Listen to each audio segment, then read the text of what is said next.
Hello, everyone, and welcome back into the GSMC Fantasy Sports Podcast, brought to you, as always, by the GSMC Sports Network. Hope you guys enjoyed that first segment. Before we get into our second one of the day here on the show, I do want to remind you yet again that if you do feel so inclined, throughout the show and throughout countless others across the network, if you feel so inclined, leave a super chat, super thanks, or super sticker here in my chat, and I will read it aloud because I definitely want to hear your guys' opinions. The same goes for any other shows you may watch across the GSMC Sports Network, and that also leads into the fact that I believe you should like, follow, and subscribe if you love this show and others that you've seen across the network. Just really support the network is greatly appreciated by all concerned as well. Without further ado, let's jump into our second segment, transitioning from a general kind of betting preview surrounding tomorrow night's game in the NFC West to a prop bets preview, because this game on the offensive side of the football for both sides feels like it can be a shootout. And not for nothing, I feel that's the best way Seattle can potentially win this game. But as you can see, there are going to be a lot of players across both teams who I feel very highly about, and others who might underperform. And so, without further ado, let's jump right into it then. Let's start off with the 49ers, because I didn't necessarily mention them as much as I wanted to in my first segment. Let's start off with Brock Purdy. This year has shown that those kind of rumors about him being more of a system QB might ring true, but he has now proven enough to me where I can say at least he can competently lead this Niners team without, his big pieces. I think the main piece that he can't necessarily go without is Trent Williams along that offensive line, because he really changes both positively and negatively what this line looks like for the Niners. If he's not there, that's trouble. That's huge trouble for them on that line. But he's proven that he's been solid. And in this game, against, like I said, a banged-up Seattle defense that might not be just ready for it quite yet, ready for them quite yet on the defensive side of the football, I think he'll have a big day. So I'm going to say hitting the over here. 249.5 yards and a minus 110. That's a pretty solid bet that I'm confident to taking him. I'm not going so far as to start him in my fantasies team because in Baker we trust, but Brock is still someone who I appreciate now. And it's kind of funny as a Seattle fan saying I appreciate someone who is my biggest rival, but he has earned my respect. Let's not forget what he's been doing with this makeshift team. He's keeping them afloat at the very least. It's not entirely his fault that the Cardinals came back on him or the Rams came back on him. It's just that, I feel like their losses are becoming too many and it might catch up to them. But not in this game. I think this will be a fantastic game for Brock Purdy in this one. Let's go to his backfield partner, not Christian McCaffrey nowadays. It's Jordan Mason in that backfield. And as far as the run game goes for San Fran, I feel like it could be good. But for some reason, I feel like that's an area of the game plan that Seattle will want to hone in on. Taking away at least one aspect, and that's probably the run game. Because, yes, a lot of the damage in terms of injuries to Seattle's defense is up front. But at the end of the day, I just feel like Jordan Mason is at least someone who you can contain a little bit better than Christian McCaffrey. Because Christian McCaffrey, you kind of have to account for him all over the field. But Jordan Mason, is honed in on wearing you down. So if you can match Jordan Mason in this game, then he's going to hit the under. And that's what I expect will happen. Under 83.5 yards, minus 114 in this game for Mr. Jordan Mason. And it's not a bad thing because I still think he can add value in this game by diversifying San Fran's game script. Say if Kyle Shanahan uses him a little bit more in the receiving game, then yes, there are many more ways than you can exploit Seattle's defense, keep them on their toes. But at the end of the day, if we're taking Jordan Mason as just a pure runner kind of running back, then I don't necessarily think he'll have the best of days because Seattle will at least want to damage or hone in on one aspect of the San Fran offense that they want to attack. And so that's why I feel Jordan Mason won't perform up to par in this one. And then the last player I'm going to acknowledge here for the San Francisco 49ers in this one is Jauan Jennings, a kind of Jekyll and Hyde player here where you know he's very integral to how this San Fran offense operates, even with all the players they still have when they're fully healthy. But he's kind of someone who doesn't necessarily inject himself into the games. He's someone who kind of needs a quote-unquote moment to really open up his game.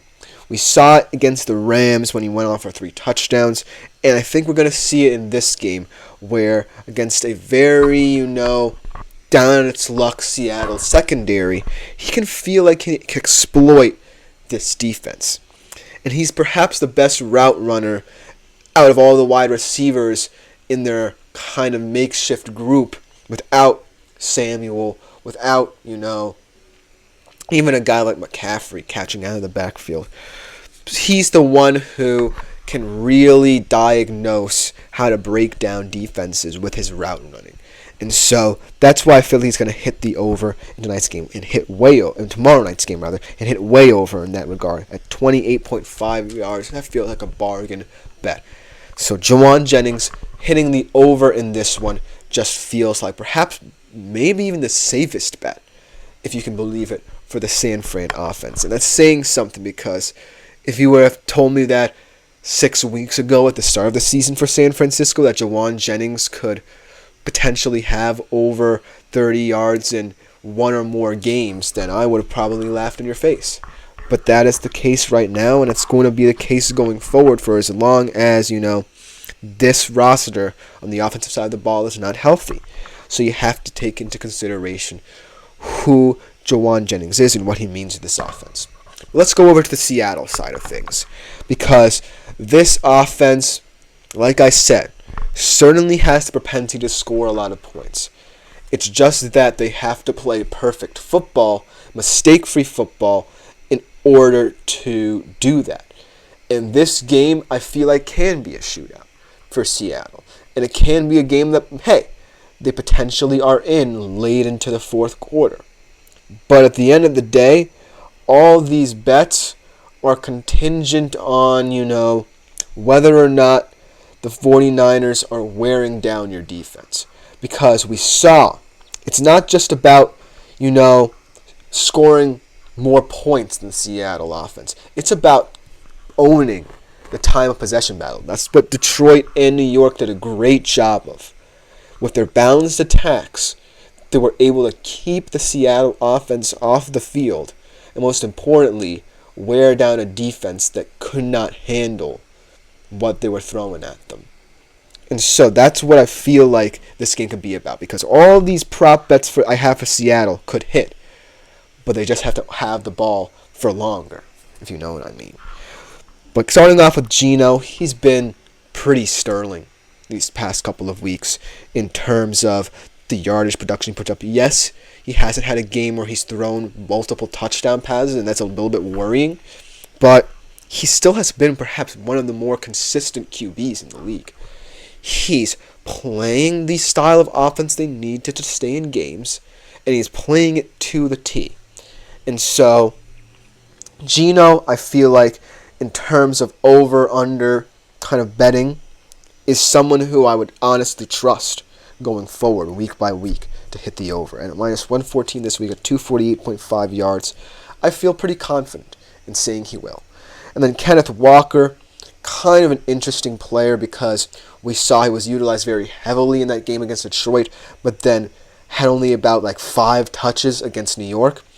So he certainly is someone I'm skeptical of really getting going, but he still is perhaps the best player, or most important player rather, on that Seattle offense, because as he goes, so goes the Seattle offense. And that's a fact. And so if he doesn't have a big game, then I don't think any of these prop bets are really appealing for Seattle or for you as a bettor, if any bettors are watching. At over 59.5 yards, though, I kind of feel like he will have bigger say in this game. It's a divisional game, and you need to stick with your guns, stick with what you know best on the offensive side of the football, and that's running the football. And the last bet, how about an underrated one and an underrated player in the Seattle system at that? Jackson Smith-Njigba. I love this guy. I think he has the raw potential to be wide receiver 2, supplant Tyler Lockett for that role. But right now, it just feels like the Seattle passing game is too kind of short and sweet to really kind of make me think that any receiver outside of, say, DK, who's really just a game changer, is going to really step up. It's all about a committee approach. We've seen so many different players on the Seattle offense catch passes this season. And JSN, he's kind of been a sneaky, underrated guy, but in terms of yardage production, not necessarily. And so I'm going to say he hits the under in this one at 49.5 yards. Not saying he's a terrible player, not saying he won't grow into his own here in Seattle, but I feel like, as of right now, what they got going in the passing game is a good thing, distributing the wealth. And so someone's going to have to take a hit because of it, and I see JSN as being that guy. But overall, these prop bets are very interesting. Let me know what you think about them in the comments, because there are a lot of situations I can foresee in this game, and I don't necessarily think that all of these prop bets will hit, but I feel like they're the best ones that I could find. Let me know what you think. But coming up on the other side of things, we are going to resume our positional rankings, starting off with the wide receivers here today, and the ones that I think will shine in Week 6. So we'll be right back after this short break. Looking for your daily fix of sports talk without having to pay